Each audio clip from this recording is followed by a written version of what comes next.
अस्सलामुअलैकुम दोस्तों।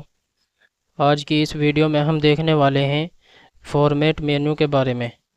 तो जैसा कि आपको मालूम ही है कि हर तीसरे दिन हम एक वीडियो डालते हैं। तो इससे पीछे का जो मेन्यू बार है और ये टूल बार है, इन सब के ऊपर हमने अलग अलग तफसील के साथ वीडियो बना रखी है। तो अगर आपने वो वीडियोज़ नहीं देखी हैं तो आप इन पेज कंप्लीट कोर्स के नाम से हमारी प्लेलिस्ट है, उसमें आपको तरतीबवार सारी वीडियोज़ मिल जाएंगी। तो चलिए बिना देर किए हुए हम आज की वीडियो शुरू करते हैं। तो हम चलते हैं फॉर्मेट मेनू में। यहाँ पे हमें मिलता है कैरेक्टर। तो इन सब को हम वैसे पहले भी देख चुके हैं। हैंड टूल को जब हमने देखा था यहाँ पे, तो यहाँ पे रिबन बार खुल के आता है। यहाँ पे जो सेटिंग दी हुई है वही सब सेटिंग्स यहाँ फॉर्मेट मेनू में मिलती है हमें। तो चलते हैं हम कैरेक्टर पे। और यहाँ पे सबसे पहले हमें साइज़ मिलता है, जो हम यहाँ से भी ले सकते हैं और यहाँ से भी ले सकते हैं। तो चलिए मैं यहाँ पे 36 कर देता हूँ। और यहाँ पे कलर मिलता है, तो कलर हम यहाँ पे ब्लैक ही रहने देते हैं, क्योंकि इसमें ज़्यादा बड़ा बैनर वगैरह का काम नहीं होता है डिज़ाइनिंग का। तो अगर कभी ज़रूरत पड़े तो हम कलर भी ले सकते हैं, लेकिन हम यहाँ पे ब्लैक ही रखते हैं अक्सर। डिज़ाइनिंग का काम हम कोरल ड्रा में करते हैं, जिसको इंशाल्लाह हम आगे चल के पढ़ने वाले हैं। तो यहाँ पे फ़ॉन्ट हम चेंज कर सकते हैं, जो कि हम यहाँ बाहर से भी करते हैं। यहाँ पे फ़ॉन्ट नेम दे रखे हैं, यहाँ पे हम इसको चेंज करते हैं। ऐसे ही हम यहाँ पे भी चेंज कर सकते हैं। अगर इंग्लिश में हम काम कर रहे हैं तो यहाँ पे लैटिन फ़ॉन्ट नेम, यहाँ पे एरियल लिखा हुआ है, यहाँ से हम चेंज करेंगे, जैसा कि हम यहाँ पे ऊपर कर पा रहे थे। और उर्दू में अगर या अरबी में हम काम कर रहे हैं तो हम यहाँ पे इसको चेंज करेंगे, उर्दू फ़ॉन्ट नेम। तो नूरी नस्तालिक लिखा हुआ है, यहाँ से हम कोई भी चेंज कर सकते हैं। ऐसे ही हम बाहर से यहाँ पे इसको कर पा रहे थे। तो वही है, यहाँ पे नीचे हमें मिल जाता है बोल्ड। अगर बोल्ड करना है यानी थोड़ा मोटा हो जाता है तो यहाँ से हम कर सकते हैं। इटैलिक, थोड़ी तिरछी हो जाती है लाइन, ये करना चाहते हैं तो ये भी हम कर सकते हैं। तो ये सब काम हम वैसे बाहर से भी कर सकते हैं, तो यहाँ पे भी इन्होंने दिया हुआ है। ऐसे ही स्पेसिंग है, इसको हम ज़ीरो ही रखेंगे जो यहाँ पे दिया हुआ है। यहाँ पे भी हम इसको छेड़छाड़ नहीं की थी, तो कभी अगर ज़रूरत पड़ती है तो हम इसको करते हैं। तो वैसे इसकी ज़्यादा ज़रूरत नहीं पड़ती है, इसलिए हम इसको छोड़ देते हैं। और जो हमारी ऑनलाइन क्लास होती है उसमें हम बाकायदा सारे टूल्स पढ़ाते हैं और करके भी दिखाते हैं। तो क्योंकि अगर इस तरह वीडियो में हम सब कुछ बताएंगे तो वीडियो बहुत लंबी हो जाएगी, क्योंकि हमारी आधा घंटा की क्लास होती है और वीडियो हम डालते हैं 8 मिनट या 10 मिनट की। तो इसमें जो ज़रूरी चीज़ें होती है वही हम बताते हैं। तो चलिए हम यहाँ पे ओके कर देते हैं। अब हम यहाँ पे अगर कोई काम करते हैं, कुछ लिखते हैं, तो वही फ़ॉन्ट रहेगा। जैसे हम यहाँ पे लिखते हैं सलमान कंप्यूटर सेंटर, तो जो फ़ॉन्ट हमने वहाँ लिया था वही यहाँ पे आ रहा है, 36 फ़ॉन्ट। और नूरी नस्तालिक फ़ॉन्ट नेम, तो वही सब कुछ यहाँ पे आ रहा है। तो चलिए हम आगे चलते हैं फॉर्मेट मेन्यू में, पैराग्राफ में चलते हैं। इसमें हमें यहाँ पे ये भी हमने देख लिया था, अलाइनमेंट दिया हुआ है सबसे पहले कि हम इसको कहाँ पे रखना चाहते हैं। तो अभी ये राइट में है, इसको हम यहाँ पे पहले हम इसको सेलेक्ट कर लेंगे और उसके बाद फॉर्मेट मेन्यू में जाएंगे पैराग्राफ में। तो यहाँ पे मैं इसको सेंटर कर देता हूँ, सेंटर यानी बीच में। ये सब कुछ यहाँ अलाइनमेंट जब हमने देखा था तो उस वक्त मैंने सब कुछ बता दिया था। और इसी तरह से यहाँ पे बिगनिंग, तो हम फासला कितना छोड़ना चाहते हैं, क्योंकि हमने यहाँ पे सेंटर रखा है, बीच में रखा है, तो इसलिए हम यहाँ पे कोई भी फासला नहीं छोड़ेंगे, क्योंकि ये ख़ुद फासला छोड़ के और पेज के बीचों बीच रहेगी। लेकिन अगर हम यहाँ पे राइट या लेफ़्ट रखते हैं या जस्टिफाई, फुल जस्टिफाई रखते हैं, तो उस वक्त हम ज़रूरत के हिसाब से फासला छोड़ देंगे। तो जैसे मैंने सेंटर किया है तो हमें छोड़ने की ज़रूरत नहीं है। राइट अगर करेंगे हम तो यहाँ पे जो लाइन है इससे हम जितना भी यहाँ पे फासला देंगे बिगनिंग शुरू से, तो ये फ़ॉन्ट यहाँ से थोड़ा लाइन सेट कर यहाँ से शुरू होगा जहाँ पे नून बना हुआ है, या जितना भी हम फासला देंगे उसी एतबार से। ऐसे ही एंड दिया रखा है। अगर हम एंड से यानी आखिर से फासला छोड़ना चाहते हैं तो इसको भी हम यहाँ से कर सकते हैं। फर्स्ट लाइन, जब भी हम कोई किताब लिखते हैं तो उस वक्त हम फर्स्ट लाइन छोड़ते हैं। जैसा कि आप हमारी किताब देख सकते हैं, मैं आपको दिखा देता हूँ, फंडामेंटल ऑफ कंप्यूटर।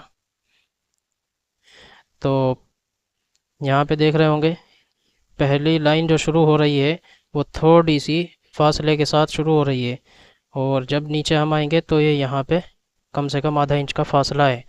ऐसे ही कोई भी पैराग्राफ हम देखेंगे, यहाँ से देखिए थोड़ा सा फासला छुटा रहता है, ये आप हर किताब में देखेंगे। एडिट को हम देख रहे हैं तो ये थोड़ा पीछे है। ऐसे ही हम यहाँ पे देख रहे हैं ये पैराग्राफ यहाँ से शुरू हो रहा है और यहाँ तक है, और जैसे ही दूसरा पैराग्राफ शुरू होगा तो वो यहाँ से शुरू से ना शुरू होकर के थोड़ा सा फासले के साथ यहाँ से आधा इंच का मैंने इसको फासला दिया हुआ है, तो यहाँ से पहली लाइन शुरू हो रही है और उसके बाद जितना भी हम नीचे लिखते हैं वो फिर शुरू से लिखा जाता है। तो इसको बोलते हैं पैराग्राफ। आइए चलते हैं इन पेज में। तो फॉर्मेट में जाएंगे, पैराग्राफ में, तो यहाँ पे फर्स्ट लाइन वगैरह हम छोड़ेंगे, और इसके बाद यहाँ पे दिया हुआ है लाइन हाइट। तो ये सब कोई काम की चीज़ नहीं है। लाइन हाइट की वैसे ज़रूरत पड़ती है, लेकिन इसकी ज़रूरत भी जब हम किताब लिखेंगे उसी वक्त मैं इसको समझाऊंगा, इसकी ज़रूरत उसी में पड़ती है, क्योंकि मैंने सिर्फ ये एक छोटा सा लफ्ज़ लिखा है, इसमें नहीं समझा सकता। तो आइए आगे देखते हैं। आगे कोई ख़ास चीज़ नहीं है, इनको हम छोड़ देते हैं। तो यहाँ पे सिर्फ यही काम की चीज़ होती है, एक तो अलाइनमेंट जो कि हम यहाँ से बाहर से भी कर सकते हैं, और उसके बाद होता है यहाँ से स्पेसिंग। तो चलिए मैं इसको यहाँ पे सेंटर कर रहा हूँ और ओके करेंगे। तो ये मैंने यहाँ पे लिखा था लेकिन ये बीच में आ चुका है। चलिए हम इसको राइट में करके और थोड़ा फासले के साथ देखते हैं। अभी हम देख रहे हैं तो ये बहुत ज़्यादा फासला छुटा हुआ है। फॉर्मेट में जाएंगे पैराग्राफ में, और मैं इसको राइट कर देता हूँ। राइट कर दिया मैंने, तो ये बिल्कुल जो लाइन है उससे मिलकर आ रहा है। तो हम इसको यहाँ पे फासला छोड़ देंगे। हम शुरू से फासला छोड़ देंगे, यहाँ पे 1 इंच में छोड़ देता हूँ, 1 इंच, और ओके करेंगे। तो ये 1 इंच के बाद यहाँ पे लिखा जाएगा लाइन से हटकर। तो इसको हम तफसील के साथ आगे चलकर पढ़ेंगे जब हम स्टाइल शीट को देखेंगे। आगे चलते हैं हम। तो ये टूल बिल्कुल यूज़लेस है, इसका कोई काम नहीं है। आगे हमें मिलता है बॉर्डर। तो इसको हम देखते हैं, जैसे मैंने लिखा हुआ है, तो अगर हम इस पर कोई बॉर्डर ऑर्डर लगाना चाहते हैं तो वह हम लगा सकते हैं। जैसे अबो यानी ऊपर, अगर इस फाउंट के ऊपर लगाना है तो हम ऊपर लगा सकते हैं, और बिलो यानी नीचे, तो नीचे लगाना चाहते हैं नीचे लगा सकते हैं। तो इसमें यहाँ पे हम टेक्स्ट कर देंगे। 2 ऑप्शंस हैं इसमें भी और इसमें भी। अगर हम इंडेंट्स करते हैं तो इससे ये होगा, जो भी हम लाइन लेंगे, चलिए मैं एक लाइन ले लेता हूँ, सिंगल लाइन ही ले लेता हूँ ये, और 1 पॉइंट बैकग्राउंड कलर ब्लैक ही रहने देता हूँ। ओके करेंगे और मैं यहाँ पे ओके करता हूँ। तो यहाँ पे ये ऊपर लाइन आ रही है इसकी। चलिए मैं इसको यहाँ पे एंटर दबा के नीचे आता हूँ। तो ये पूरे जहाँ से हमने लिखा है यहाँ से और लास्ट तक इसके ऊपर एक लाइन आ चुकी है। तो इसको तो हम बिल्कुल इस्तेमाल नहीं करेंगे, बल्कि अगर कभी ज़रूरत पड़ती है तो हम फॉर्मेट में जाके देखते हैं बॉर्डर में, और यहाँ पे इंडेंट्स की जगह हम टेक्स्ट रखेंगे। तो जितना भी हमारा टेक्स्ट है सिर्फ उसी के ऊपर लाइन आएगी, पूरे लाइन में लाइन नहीं आएगी। ओके करेंगे। तो अब यहाँ पे जितना हमारा टेक्स्ट है सिर्फ उसी के ऊपर लाइन आ रही है। तो इसकी ज़्यादा ज़रूरत जब पड़ती है, जब हम कोई सवालिया पर्चे बनाते हैं इम्तिहान के, तो उस वक्त इसकी ज़रूरत पड़ती है। चलिए हम आगे देखते हैं फॉर्मेट में, और हम देखते हैं टैब में। तो टैब पे जब हम क्लिक करेंगे तो इस तरह से एक आ जाएगा। तो हम इससे तय कर सकते हैं कि जब हम टैब बटन दबाएं, जो कीबोर्ड में मिलता है हमें, कैप्स लॉक के ऊपर एक बटन होता है, टैब लिखा हुआ रहता है उसके ऊपर, तो जब हम वो दबाएं तो कितना फासला छूटना चाहिए, तो वो हम यहाँ से तय कर सकते हैं। जैसे मैं चाहता हूँ कि जब सबसे पहले मैं टैब बटन दबाऊँ तो यहाँ पे हमारा कर्सर आना चाहिए। उसके बाद टैब दबाऊं तो यहाँ पे आना चाहिए। उसके बाद दबाऊं तो यहाँ पे आना चाहिए। तो हम यहाँ पे कर सकते हैं।